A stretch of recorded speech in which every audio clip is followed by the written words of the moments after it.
You're listening to a Mamamia podcast. Mamamia acknowledges the traditional owners of land and waters that this podcast is recorded on. Hello and welcome back to Mamamia Out Loud. It's what women are actually talking about on Wednesday, the 31st of January. I'm Holly Wainwright. I'm Leah Freedman. I'm Jessie Stevens. And on the show today, the female politician whose body was fixed for the national news. Also, does choosing voice notes over texts make you a narcissist? And what level of impartiality do we expect from people delivering us our news? But first, Mia. In case you missed it, what exactly is JLo doing with that mirror? That's the question the internet's asking today after JLo dropped the video for her song and indeed the song itself, which I heard before I saw the video. Is it a banger? I'm just going to say it's really forgettable. It's a banger. It sounds like a song that would have been released by JLo 10 or 15 years ago. Can you remember how it goes? I can't at all. Okay. But it's called Can't Get Enough, though, and it's about it's just sex. Weird. It's like she hasn't got the memo that music's changed. But it's fine. It's JLo doing JLo. She will always do JLo, and that's why we love her. Yeah. You know I like what I mean? JLo from 20 years ago. I'm Dolly happy to have Parton that. is not Billie Eilish, and we've got to let everyone stay in their lane. And the lane that JLo is very clearly in is the lane that is very sexy, a lot of hair. And in this particular video, she appears to be self-pleasuring while looking at her own reflection. Have you seen it, Jessie? It was thrust upon me without my consent too early this morning. That is what she appears to be doing. She is wreathing, is that the word? Writhing. I've only ever read that word. I've Are never you said kidding? it out loud. You've never said writhing? No, in what context? Or you've never heard anyone say writhing? She's writhing around on a bed with in ecstasy. A silk thing with her bits out, having a little touch. It's so interesting because when you look at old videos of Michael Jackson, who is problematic in many ways, but the way he grabbed his crotch all the time, it's kind of endearing. It's kind of in this age of porn, it's quite endearing to just seeing someone have a little grope of themselves. Yeah. Nothing wrong with that. Can't get pregnant, can't get an STD, not hurting anyone. And when you're JLo, you don't need pornography. No. You just need a mirror. And also, she's not using any form of implement. Yeah. She's doing it the old-fashioned way Jessie with would elbow like. grease. So, Jessie, you'll approve. I am very much in support of JLo's self-love. You know, they say, in fact, a very famous feminist said the most radical thing a woman can do is love her body. Yeah. So I'm here for it. Go hard, JLo. We did talk about JLo on tomorrow's subscriber episode because we had to go back and just catch up on a few things that happened over the break. And Mia, you found a trailer today. Well, it is the I funniest thing I've seen this year. I didn't find it. It was viral. It's a work found of you. art. It's a little bit like Never Ending Story meets Showgirls. It's very interesting. I like and this better. It's so, Yes. she's in a creative flow at the moment and we're here for it, frankly. I'm no expert in Photoshop, but regardless of the reasons for it happening, I think it sent a clear message that we need to be more careful and more delicate with the way that we treat women in public life. This week, Victorian Animal Justice Party MP Georgie Purcell had a very bad day at work.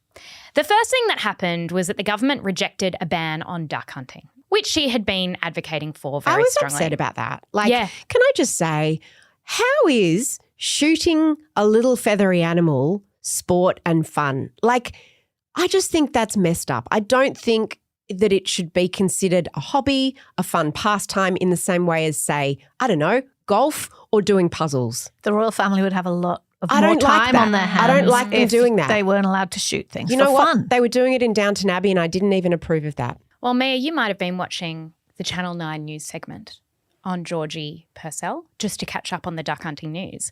And you may have noticed that there was an image of her in the background on the news broadcast and something wasn't quite right. On Tuesday, Purcell shared the image on social media with this caption. She said, "I endured a lot yesterday, but having my body and outfit photoshopped by a media outlet was not on my bingo card. Not the enlarged boobs and outfit to be made more revealing. Can't imagine this happening to a male MP. What gives?" And she shared the original image beside the photoshopped image. We're going to put it on our socials. But Purcell's outfit was essentially edited. It was a dress in the original, but this shows her midriff. It also It's turned into a crop top and a skirt, and a different skirt to the one she was actually wearing, funnily enough. And it looked like it had enlarged her breasts. Oh, it had. As well. Then things got weirder. Channel 9's news director apologised for the graphic error and he blamed automation by Photoshop. He explained that the image was resized and in so doing, the original picture was altered. Adobe then came out because they've basically been blamed for this AI generation and have tech now where when you go to Photoshop, it's all a lot more automated. But they've come out and said, hang on, our generative AI features would have required human intervention and approval. It doesn't just put a midriff in and make boobs bigger and blah, blah, blah.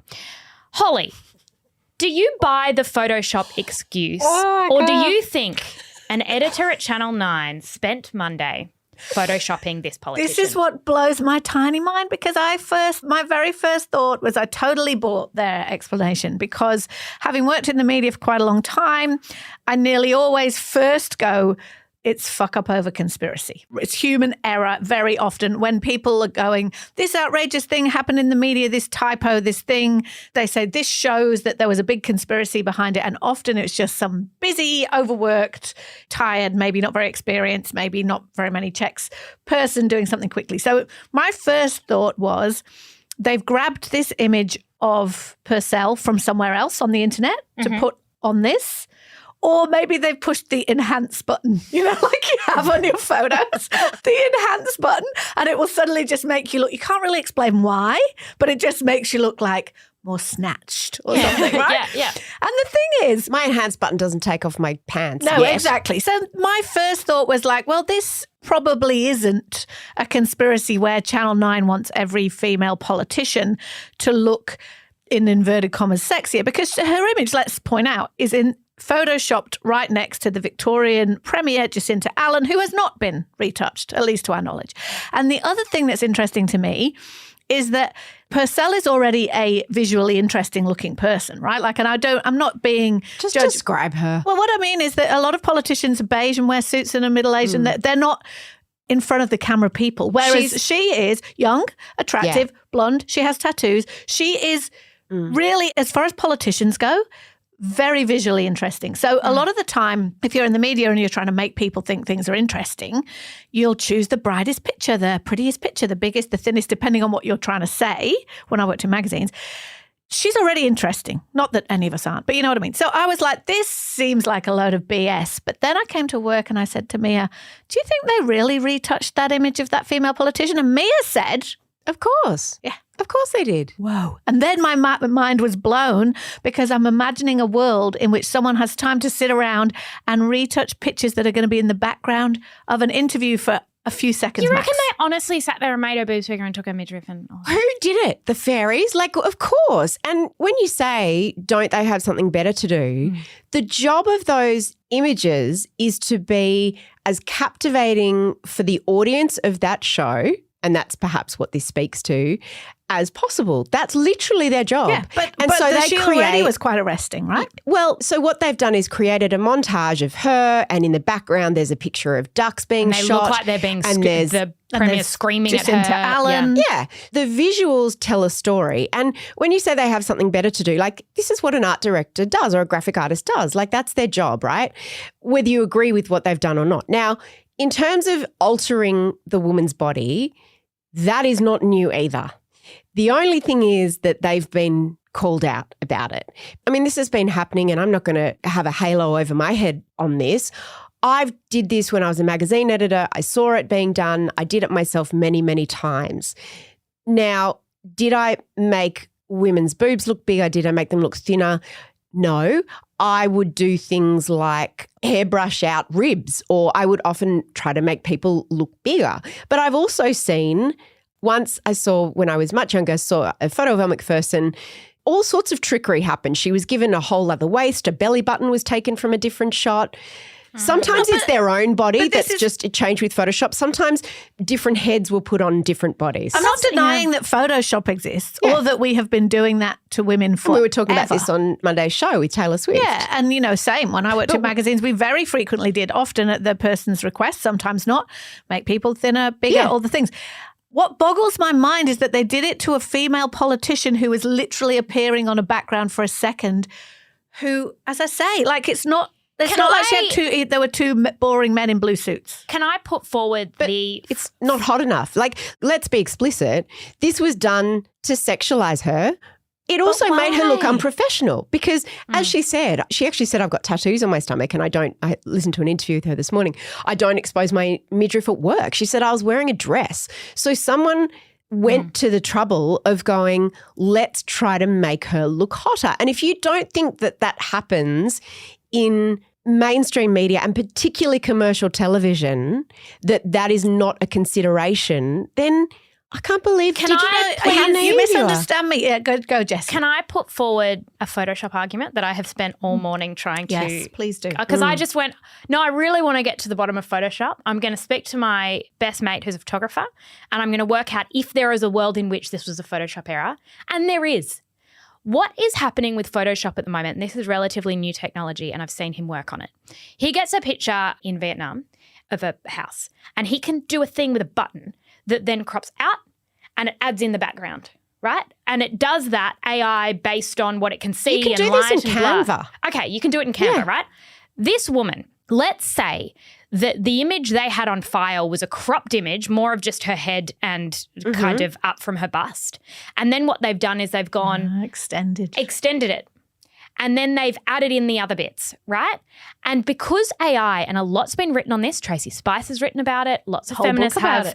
You are looking at a woman who, according to AI, who is full of bias and sexism because it pulls on all the images from the whole internet, is going, well, she has tattoos, so she's sexual. So it then goes, she's blonde, I'm going to hypersexualize this woman by enhancing her boobs, doing a midriff, doing this, doing that. There's a world in which that possibly happened, and that reveals a lot about the shortcomings of AI. It also explains why Jacinta Allen has not been sexualized in that image. Exactly. Because they could keep AI going. Did not read her as a sexual being. But Adobe has come out and said that's not possible. So Adobe, and I had because I have been studying these images. What I can't work out is if that is the case, if it was cropped in and then they kind of went out, her tattoos are consistent. And her tattoos are unusual. So her tattoos on her arm haven't been changed. But also if you cropped out, Jessie, that's a different decision, changing her outfit to make it a crop top versus just making it longer. Like that is a very explicit decision to give her a midriff that doesn't exist. This would be so interesting, right? My mate's a photographer, you and I. Yep. There's a picture of us and we're wearing a black T-shirt, right? I'm blonde. You've got brown hair. You're much older than me. Much. So anyway, they put it. And then they go, all right, expand. Press the enhance button. Is my skirt shorter? Probably. Yes. Because I'm blonde and I'm younger. I and reckon you're it definitely wearing a longer would be. a skirt because AI has gone older. And then it would give me grey hair. And would it make you look even younger? It would just add in the rest of the picture. It would just make assumptions about middle-aged business lady, young, hot blonde. That would be fine, except that when you look at the skirt, a new waistband has been created by AI, but the bottom of the skirt is the same as in the original photo. So the original photo was... Yeah, there are things that aren't adding up. I just think people should know that 100%. Technology exists. And I don't want to say that I don't believe. Of course I do believe that clearly this woman has been sexualized by the news. It just blows my mind so much that there would be that much intent and effort made to do that for such a tiny, tiny moment on TV. And if that's the case, we're lost. Mamamia out loud. Are you a narcissist if you leave a 25-minute long voice note? Yes. We do that 3 times a week to all our listeners. That's actually true. Well, just when people have stopped leaving voicemail messages because they are incredibly annoying and also selfish, because I don't want to see your missed call and then have to call my voicemail and have to listen to your message. I don't want that. I don't know how to access my voicemail. I have boycotted my voicemail for a long time. When I used to have a voicemail message, it used to say, please don't leave me a voicemail message because I won't listen to it. Just when we thought we'd been rid of that scourge of phones, the rise of the voice note sent by text is causing a few problems. And one woman, Melissa Mason, who loves a voice note, she wrote an opinion piece in the Sydney Morning Herald this week defending her enthusiastic use of the voice note. So she's the one that has sent a 25-minute and 13-second voice note. She said that's her record. Her average voice note is around 3 minutes. She says, for me, voice notes work not because I love the sound of my own voice or because I think I'm too busy and too important to type out a text message, but because I've never been particularly concise. With voice notes, I don't have limits. But the lack of boundaries is both the beauty and the terror of these little audio files. If you love to prattle on while slowly getting to your point, you probably adore the freedom they bring. If you're a storyteller guiding your listener down a winding path with the journey being better than the destination, you have found your medium. Yes, that's on the pro side, and that's obviously how she feels. But on the downside, you are demanding someone devote their time and their ears to listening to you speak. Now, I wrote a piece for Mamamia a little while ago, which I remembered when I read this, about how voice notes had saved my friendship with a girlfriend who lives in another state. But then I got completely sick of them. So at that time, I said to all these friends who live in other states, let's send each other voice notes. I think it's the future. And then I was like, no, this is actually incredibly annoying because unlike text, which you can read anywhere, with a voice note, if you're in public, you have to get your headphones out, or it takes a lot longer to listen to a voice note than read something. Jessie, you love the sound of your own voice, but you've never sent me a voice note. How come? I actually did once send you a voice note, and your reaction made it clear to me that you weren't a voice notes gal. Are you a voice notes gal? With my other friends. Yeah. I am. Interesting. I am. What? Give me an example of the perfect situation in which to send a voice note. Okay, the other day I was in a shop and someone came over to me and was looking at my baby and said in a very funny voice what a beautiful baby boy I had, and I have a baby girl, made a few really funny comments. It wouldn't have been funny if I typed it out, but I jumped on my phone and with my siblings, I just did a voice note and I said, this is what this woman just said about my baby, blah, blah, blah. It was a funnier story that way. It was only 20 seconds. I get it. I have a limit. I think it's got to be 1 to 2 minutes. I just don't think anyone can listen for longer. But I did realise I love sending a voice note. This Don't is exactly love receiving yes. them. So, annoying to receive. So here's the thing, right? What does it tell us? We've spent years now being told by everybody that no one wants to talk on the phone anymore. We don't want to have conversations with our loved ones on the phone because that's annoying and invasive, and sometimes it's actually confronting because it scares me when the phone rings and da-da-da.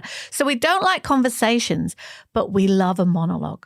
What does that tell us about ourselves and the generation we've become, right? Is that no, I don't want to have a conversation with you, but I want you to listen to me talk at you for several minutes, please, and maybe even 23. We monologue at each other now, and that's what TikTok and Instagram is as well. It's how we've been conditioned. Wrong with the world. I hate it. My journey with voice notes. So first I was like, this is amazing. It's going to save my friendships. Then I was like, this is annoying.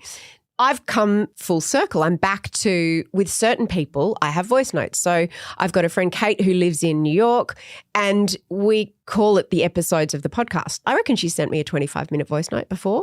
And I get excited. I'm like, I'll listen to that in my car instead of a podcast. And even this morning, my friend Amelia, who lives in Washington, and we text constantly every day, but she had a story to tell me, and often there's too much detail. And what they say about friendships is that what keeps them close is not how much you actually see each other.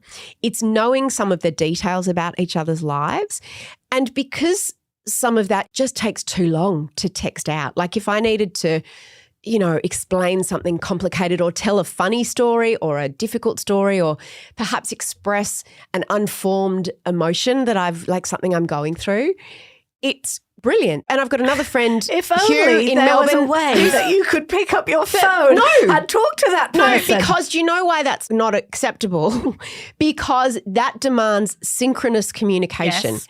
And I would never in a million years, unless it was perhaps an emergency, and even then probably not, I'd text first, demand someone's time at the moment of my choosing. But you are still demanding their time. You're still demanding their time. But at the moment of their choosing. Well, yeah, ish, but you'll be upset if they don't get back to you within a certain amount of time. No. We've convinced ourselves that asynchronous, is that what we call it? Yeah, asynchronous. Is better. In lots of ways, it's not better because, we do this a lot. We'll need to talk about the show or we've got thoughts we want to exchange. And so we'll jump in while we're having the feeling. and put our things in, but the other person will be doing something else. And then by the time they've got to it, the other person has either already had to act on the decision that needed to be made or has moved on and isn't interested in that conversation anymore. So we convinced ourselves we think it's better, but actually what would really be better is doing it all at once. And that just requires a bit more organisation. But who's got time? So in the who's got time to listen to a 25-message voice note? But in the time, but you can do other things while you're listening to that. And it also doesn't demand anything of you. It demands your ears, but you could be driving. Having said all this, I agree with you. We've become so reliant on asynchronous communication and this monologuing that I find that my social battery gets drained a lot more when I'm in a real life situation because I've forgotten how to do that back and forth. The rise of podcasts, I don't know if you guys have seen this, with one host that just speaks. Yes. I think Wild. that has really changed our understanding of dialogue and how one, because you sort of radicalise yourself. Oh my God, I just said that. I do Instababbles. Yeah, you do. 3 times a I was week. going to say, you love a monologue. Such a hypocrite. But also, I think it's interesting that we said we hated phone calls. We said we hated voicemail. Voice notes is basically voicemail. Yeah. I feel like we are just on a road now that inevitably lands in a landline sitting in the hallway with the dial on the front. True. I think that the problem that voice notes are solving is that I am sick of looking at my phone.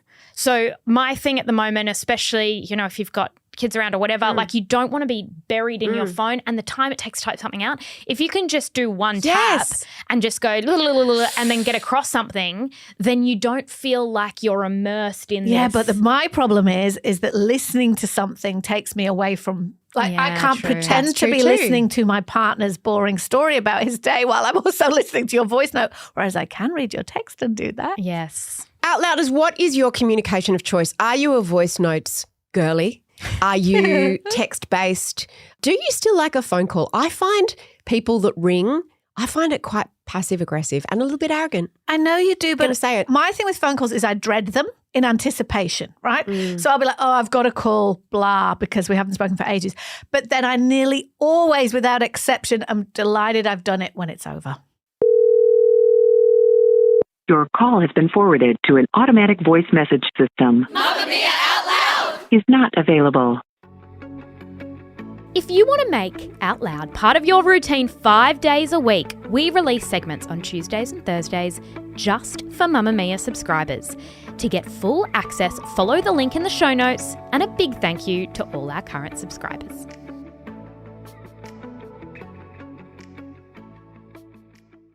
What's news? What's opinion? What level of impartiality do we expect from people delivering our news to us? And if you're employed not to have an opinion, are you allowed to publicly profess yours when you're no longer on the clock? These are questions that have broken out of media circles and into everyday conversations about how and where and who we get our information from at an increasingly polarised time. Here in Australia, there's an unfair dismissal case in the headlines after the ABC ended a temporary contract with prominent Australian journalist Antoinette Lattouf. Now, Antoinette, who, full disclosure, has written for Mamamia before and has been a guest on No Filter when she'd written a book called How to Lose Friends and Influence White People, was already a vocal critic of Israel and the conflict in Gaza when she was hired to cover a 5-day summer shift on a local Sydney ABC morning show in December. It was meant to be 5 days and 5 shifts. On day 3 of that job, she was let go. The ABC says it was for breaching their social media guidelines by reposting a story from the Human Rights Watch about Israel using starvation as a weapon of war in Gaza. Lattouf has taken this to the Fair Work Tribunal, citing unfair dismissal and alleging that her case, which was not settled in mediation and so is ongoing, was about racism and free speech. Now, we're not going to weigh in with opinions about whether or not Lattouf should or shouldn't have been fired because, as I say, the case is ongoing. But this conversation is the tip of an enormous and very pointy iceberg about where journalism meets activism and where opinion meets news. In a world where news is increasingly consumed on social media, journalists are encouraged to build profiles there to increase reach, and legacy news channels have often now morphed into 24-hour opinion fests, like the much-discussed Fox News in the US. Is impartiality even possible? Back in October last year, way before this ABC case, Lee Sales, I don't think I need to say this, but I will, one of the most respected, influential journalists in Australian history, gave the revered Andrew Olley Media Lecture, which is an honour that's given to journalists to share their thoughts about where the media's at. And she chose to focus on the difference between journalists and activists, saying that having a public opinion was something that news journalists had to be prepared to sacrifice in order to be trusted. Here's a bit of what she said. Too often, too many journalists at all media organisations are abandoning values espoused by people like Andrew Olley for various reasons. One is that some reporters prefer to be activists and crusaders rather than fact-finders or straight reporters. They enjoy their heroic status among the tribes of social media or their own subscribers. I'm not sure they can even identify their own bias. Others haven't had enough training to understand what independent journalism actually is. Or their organisation has an ideological bias and the reporter knows the way to get ahead is to toe the line. Better still, to step over it. Or perhaps it's awkward and exhausting to constantly push back against the groupthink of your colleagues. Another reason is fear of the consequences of reporting the full picture, that inconvenient facts could set back a cause in which the journalist believes. Others think objectivity is impossible and so even striving for it is pointless. All of this thinking leads to journalism with an agenda, and that kind of reporting is a surefire way to win support from an audience. But does it win broad respect? Does it lead to lasting public trust? I would argue not. I want to say again that obviously when Lee Sales was saying that, she wasn't talking about this specific moment, but it is incredibly relevant right now. Now, Mamamia Out Loud is a show that doesn't pretend to be impartial. We often share our opinions here. So I'm not talking about us when I ask you this, Jessie. I want to go to you first. Do you think that the level of impartiality Lee's talking about here is harder than ever for journalists to achieve in 2024? And is it really what we even want from the people bringing us our news? I reckon this has got to be one of the biggest issues of our time. And in a way, it's sort of the Antoinette Lattouf story. There are parts of it that represents it and parts of it that don't. So there are some rabbit holes to go down there. But I don't think that this problem we're seeing right now is actually to do with journalists. I think it's to do with the industry. And by that, I mean... Do you mean the media industry? The media industry. So by that, I mean a lot of journalists, people who call themselves journalists, whatever, I think there's some definitional issues with that, have to freelance. And when you have to freelance, you have to do a lot of different things for a lot of different organizations, right? And if you want to freelance and get jobs, then you probably need to grow a social media platform. And therefore, the easiest, quickest way to do that is to be a commentator. And a commentator, really, it's to galvanize behind sort of some kind of cause. It's literally to give your opinion about a news story. But this is what happens in a newsroom where there is only so much funding or there's only so many people behind desks and you need to get a certain amount of stories up. You know what's quick to write is an opinion. Cheaper. Is comment. Much cheaper. So cheap. Whereas if you want to go and send someone out onto the street to do court reporting or to get the facts or to go and sit with people, do a story that maybe no one's going to click on but it's going to have all the facts right, then you're not going to invest in that. So it feels like we are talking about individual people and their own objectivity, but this is a seismic shift in how we do reporting. I will say with the ABC case, there's been some interesting discussions around diversity and objectivity and sort of can they coexist? And I listened to an interview with Patricia Gazilas, who of all people, you know, parents who were Greek migrants. She is married to a woman and she said, you know, I'm trying to do it every day. She is one of the most objective voices in Australian media, I'd say. And I think that the problem with talking about they're incompatible is to suggest that if you are not diverse, then you don't have bias. Where we all have bias. No, I don't think that's the case. I mean, you just have to look at Fox News.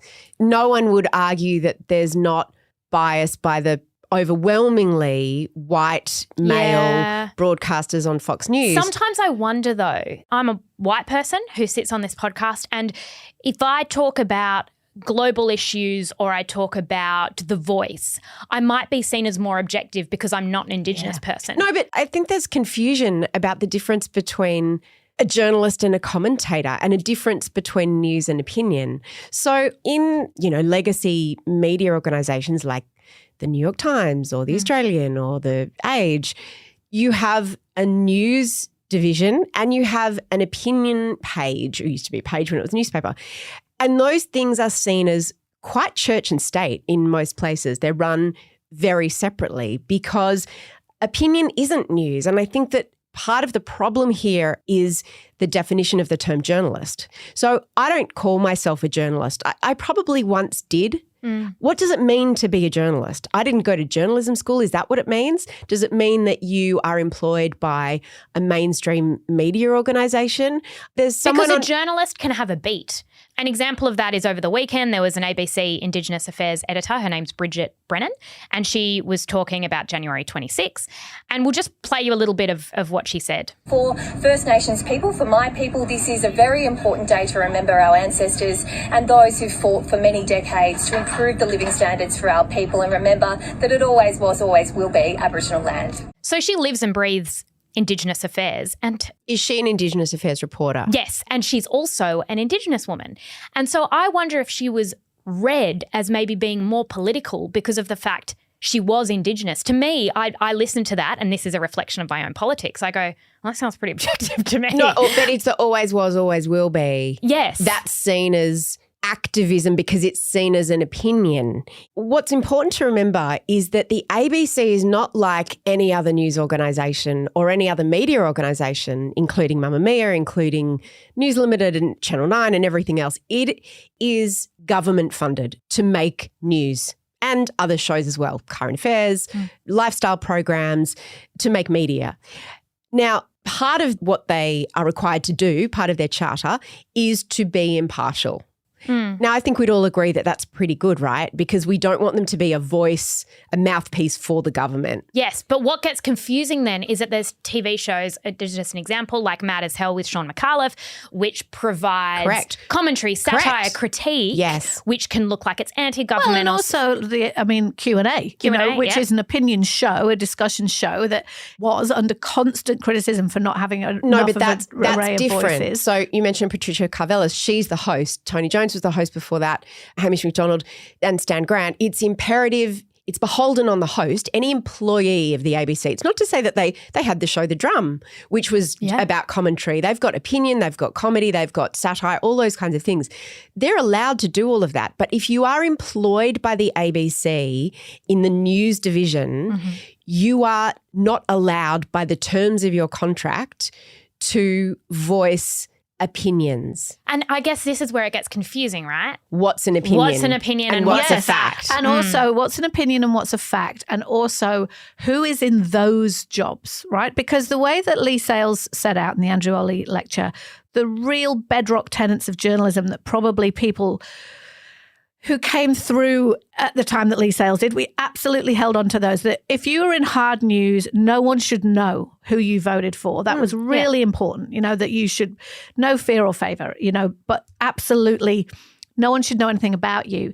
As Jessie's already said, you're hard pushed these days to find journalists who make a living who are not in some way representing themselves and their views all the time. So it's a tiny pool of people you're going to be pulling from who are not in any way showing their bias, particularly when, as Jessie's already said, whether or not you're even showing bias is also an opinion. During the Voice referendum, we had Carly Williams in here, who is an Indigenous reporter for the ABC again, who had spent months travelling the country, speaking to people from all different communities about the Voice. And when she was in here talking to us about that, she said that all she ever got was accusations of bias, because she was Indigenous. How could she possibly be impartial? And the thing is, journalists are humans. We are humans. And I say I'm with you, Mia. I cannot in any way describe myself as a journalist that I would be sitting next to someone like Lee Sales. But journalists are people. You see a woman sometimes reporting on violence against women and getting a little emotional because she's so frustrated. And often we celebrate that, right? I remember really famously when Donald Trump lost the last election in the US in 2020, absolutely viral was the broadcaster Van Jones, who's a man of color, sort of breaking down when he was sharing the news that Biden had been called leader and saying, today it's a little bit easier to be a black man in America. It's a little bit easier to be a dad. It's easier to tell your kids character matters. It matters. telling the truth matters. Being a good person matters. That was celebrated and shared. By letting your humanity show mean that disqualifies you in any way from being able to read the news? Of course not. But it also depends where you want to work. Like many years ago, after I left magazines, I was invited to do like a test to be an ABC radio host. And I remember this being explained to me at the time. I was like, well, what do you mean impartiality? Because I'm not a trained journalist. My career was in magazines. And they said, well, so for example, if you were talking about whaling, and this is in an opinion show, this isn't like a news reporter, this is like on the afternoon show or the evening show, whatever. If you're talking about whaling as an ABC employee, you would have to say, you know, some people think whaling is terrible because X, Y, and Z. Other people argue that whaling is a positive thing because of A, B, and C. And that's when I not immediately, but, you know, I was like, oh, well, that's not going to work for me. Like, that's not what I want to do. But other people don't want to have to give their opinions. But I will just come back to what you said about, we talk about the journalists who were revered in the past. And what's great about newsrooms now is that they are much more diverse and inclusive. And you walk into a newsroom and it's not wall-to-wall white middle-aged men. It's not. There has been a lot of support and enthusiasm and in some cases pressure for newsrooms to diversify. And I think our media is better because of it. I think what we're dealing with now is expecting those people to leave their views and in many cases their cultural identity and experiences at the door. And Which I can't imagine that would be easy. The broader problem here is that commentary and straight news reporting look exactly the same. 100%. When the homepage came in, we do not signpost them in any way. But it's also Facebook. Like when you're looking at Facebook, which is where a lot of people or social media get their news from, something from the New York Times or CNN or the ABC will look the same as some person on TikTok or, you know, someone else who's just giving their opinion. But also the biases have always been there. You were talking before about how the news pages look different from the opinion pages, but also the news pages look different in the Australian than they do in the Herald. They look different on Sky News than they do on 10 News. They look different. So as you say, the ABC is different to every other media organisation because it absolutely declares and strives for impartiality. And that is unusual because nobody else does and nobody else has to, right? But no, it's not the business model of it's the imperative for the funding that the ABC get, and I think we should all be glad about that. But for the business model of, say, Sky News or Sydney the Morning Guardian, Herald still has a standard of uncertain. I'm not suggesting that they don't, but what I mean is it's not surprising that since we've collapsed all those things, as you say, onto homepages and we disseminate it through social media, everybody consumes the media that they want to consume and see the world in the way that reinforces their worldview. And so then it's surprising when you're not, I think that if you want to work in the media for a lot of people, you're saying, what, and I can't express that? I can't express my views? Well, you can't at the ABC. I know. I have a recommendation, and I reckon it is one of the best home hacks I've discovered in the last couple of years. It is a clothes steamer. Can you tell me how much a clothes steamer is? Because in my head, it's like $500. And also, how do they work? Do you have to, does it take up a lot of space in your house? No, this is what's so good. So I don't think I've ironed anything for, I want to say 15 years, maybe longer. Mostly that's just because my clothes don't really require ironing. I don't really like to wear clothes. And I get some things dry cleaned and often I'm just wrinkled. But clothes steamers, I used to obviously when I was working in magazines, there's something that you see on fashion shoots and you'll see them in shops as well. Like the clothes will arrive and in the back room they'll steam them before they hang them out on the shop floor. And I always also thought often they were like big things on wheels. And these days you can get many, many clothes steamers that are handheld. We'll put a couple in the Out Loud newsletter this week. I just upgraded to a Russell and Hobbs one, but I've also got another one that's from Philips that's even smaller. So they are very small. They're handheld. You can get one for anywhere between $50 and $100. Oh. You can spend more if you want. So you hang up a thing and you just run the steamer over it and that's it. Yeah, you go and fill it with water from the tap and then you put it in and then you hold it and it goes zzzz. I used to use a hairdryer I've used a hair straightener. Yes. hair straighteners as well. It's because I wear so many shirts, right? I hate ironing, but too. shirts and pants are one of my uniforms. Yeah. And so I'm always having to iron and I feel very annoyed and it's about quite it. relaxing and it's quite satisfying. Is it quicker than ironing? Well, by the time you get your ironing board out and you wait for the iron to and then you heat, gotta put it away. and I always burn things Same. with irons. Like I'm not very good at it. You can also do it quickly. Like if you're that's what I racing want. out the door in the morning or the night before, whatever, you can just give something a quick steam as opposed to getting the ironing board out and everything. You can pop it in your luggage if you go away. I wouldn't. It might look like a giant sex to toy. steam your clothes while you're wearing them. Oh no! Don't do that. You'll burn yourself. Okay, sorry. Be careful. PSA, It is like No, it but is like that's a hair business straightener. idea. I would like someone to make one of those because I don't like taking my clothes off and then you got to do a thing. I would like someone to make a steamer while I'm wearing it. Don't know how that'll work, but yeah, okay. If you're looking for something else to listen to, we had so much fun with our subscriber episodes this week. It was our holiday catch up. Yes, there were so many news stories we didn't get to touch. I had completely missed Princess Mary, who's now a bloody queen apparently. Kate is. Middleton, everyone's going to hate me for Duchess of Kate. Somewhere. She Duchess of Kate. has a sore tummy. She went into the hospital because She's home she now? had she is home now. But there was a lot of royal news. Charles's prostate. Yeah. I mean, how did we miss it? Luckily, we've got Holly here to update us. Everything I know about Prince Charles' prostate is against my will. Yep. That's all I'm going to say. And so we had so much we needed to catch up on. That is in yesterday's subscriber episode. There's a link to that episode in our show notes. Thank you for listening to us on Australia's #1 news and pop culture show. This episode was produced by Emeline Gazilas. The assistant producer is Tahli Blackman with audio production from Leah Porges. We will be back in your ears tomorrow. Goodbye. Bye. Shout out to any Mamamia subscribers listening. If you love the show and you want to support us, subscribing to Mamamia is the very best way to do it. There's a link in the episode description.